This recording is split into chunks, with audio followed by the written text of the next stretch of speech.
Ito ang mga iniakyat na impeachment sa atin o sa Senado sa pamamagitan ng mga taga-usig na itinalaga ng Kamara de Buaya. Ulitin ko ha, sa anumang paksang tatalakayin natin na may kinalaman sa impeachment at mga kaugnay na issue, huwag niyong kalilimutan ang mga itinalagang taga-usig prosecutors ay galing sa Kamara de Buaya. At diyan sa Senado, anuman ang sinasabing gawing parehas o kaya ay fair, bilang mga hukom, uulitin ko, tapos na po ang desisyon dyan. Hindi pa nagsisimula. Lalong-lalo na kung ang pag-uusapan ay ang mga grupo ng anti-Duterte. Ang tinutukoy ko ay ang mga miyembro ng 11 Indians na Senate Maleta Gang. Grupo yan ng mga senador na kabilang sa tinatawag na nakinabang sa maleta. Kilala nyo na siguro. Yung dating mga nasa mayorya, ngayon ay nasa minorya. 11 lang sila eh. 11 Indians. Ibig sabihin yan, o 11 tayo. Huwag na kayong umasa na yan ay magiging parehas. Ay paano sa mayorya ngayon? Ini-expect ba natin na sila ay maging parehas? The fact na binibigyan daan nila ngayon ng impeachment process. Ha? Binibigyan nilang ng daan ang proseso ng paglilitis hanggat walang pagpigil ng ating Korte Suprema, ang assumption dyan parehas sila. Diba? Eh hindi ba niya yan ang gustong-gusto ng 11? Gustong-gusto ng 11 yan para mapatalsik si Vice President Sara Duterte. So wala ka nang kukumbinsihin sa mga yan. Ha? Itong impeachment na ito, na dalawang grupo ng mga senador na hahatol kay Vice President Sara Duterte, tapos na po ang desisyon ng mga yan. Huwag ho kayong magpapaligaw, magpapalanse, magpapalito, na yan eh parang yung mga neutral pa. Kalukuhan po yan. Sa pagboto nila, walang neutral dyan. Either bumoto sila para patalsikin si BP, at yan, sigurado na doon sa 11 Indians, yung mga miyembro ng Senate, Maleta Gang. Oh. Yung 13, i-assume mo na iyan ay parehas o fair. Bakit? Sila ang masusunod. Ano man ang pagpapasyahan sa paglilitis na yan. Hindi po ang masusunod ay ang 11. Bakit? Minorya sila ngayon. Malibang maagaw nila uli ang kapangyarihan sa 13 at mababawasan yung 13 at madadagdagan ang 11 Indians, yung 11 Indians ang masusunod. Eh ano ba ang gusto na ba yan? Yung dalawa nga dyan eh, kunwa neutral pa, di ba?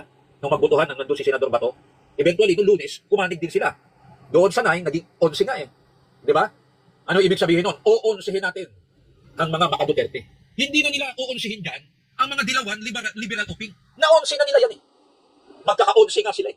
Di ba? Ang gusto nilang tangkaing 11, bulahin, lituhin, gaguhin, bobohin, eh yung mga Duterte. Ang bansa po natin ngayon, biyak na biyak na. At habang biyak na biyak tayo, natutupad yung kasabihan sa Latin, divide et impera. Divide and rule. Hatiin mo sila at ikaw naman ang mamumuno. Ganyan ang ginagawa ngayon ng mga namamahala sa atin. Binibiyak nila ang Kamara, binibiyak nila ang Senado, binibiyak nila ang mga nasa media. Siyempre, majority nasa kanila. Tumatanggap na malita eh. Binibiyak nila ang simbahan. Sa bagay, matagal na namang biyak ang simbahan. Pagmasdan nyo at obserbahan nyo mga obispo. Sila eh. Iba-iba ang mga stand, di ba? Binibiyak nila ang iba pang mga sektor, ng mga abogado, ng mga matatalino at ekspertong tao kuno kung saan-saan graduate. Hinahati-hati nila. O hindi nila mabibiyak ang mga komunista. Yung mga komunista, kahit kakaunti yan, solido yan. 50 years ago hanggang ngayon, ang layunin lang yan, ibagsak ang demokrasya sa Pilipinas. May mga anak yan yung mga aktivista sa arsada. Darating mga araw, paakyatin na nila sa bundok yan para humawak ng baril. Meron na rin mga apo yan mga komunista. Yan yung mga wokes. Yan yung lahat ay alam, maliban sa maghugas ng pinggan. Ang bukang bibig, wait lang. Yan. So pag nakakarinig kayo ng ganyang ekspresyon, wait lang, mga wokes yan. Ano ibig sabihin ng wokes? Huwag na natin tingnan ng diksyonaryo para madaling maintindihan. Lahat ay alam, sa lahat ng issue ay nakasawsaw, lahat ay may opinion siya, maliban sa magwalis, magtupi ng damit at maghugas ng pinggan. Bukang bibig, wait lang, pag inutusan. Yan yung mga apo ng mga komunista. Ang kanilang mga anak, yung mga aktivista sa arsada. Nasa mga eskwelahan yan.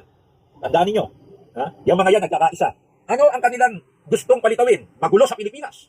So ano ang kanilang ginagawa? Nakikipagsabuatan sa simbahan, nakikipagsabuatan sa media, para guluhin ang ating bansa. Wala silang pakialam sa ekonomiya. Kahit sumasadsad ang piso, tumataas ang bilihin, bagsak ang mga kumpanya, wala silang pakialam dyan. Ang kanilang layunin, ibagsak ang bansa. Gawing kurap at bulok ang utak ng kabataan. Meron silang kakampi sa simbahan, may kakampi sila sa media.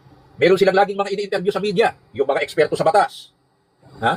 Na ang script ng Kokote, latag ng Kokote, kasing kanal din ang Kokote nila. Okay? Sa madaling salita, lahat yung mga yan nagtutulong-tulong kasama yung 11 Indians sa Senado para durugin ang mga Duterte. Para lansihin, para guluhin, para bubuhin, para i-educate kudo sa gusto nila. Sa panig naman ng mga Duterte, hindi nyo na mababago yan. Kung inaasahan ng mga liberal, dilawan at pin, na mababago pa nila yan, hindi na. Talaga ang bansa natin hati. Either ikaw ay maka-Duterte o hindi ka maka-Duterte. Pag sinabi mo, ako'y walang pinapanigan, ako'y tahimik, ako'y neutral, plastic yan. Hipokrita. Pilipino ka? Wala kang pakialam sa nangyayari sa bansa mo? Oo. Pero puro reklamo ka.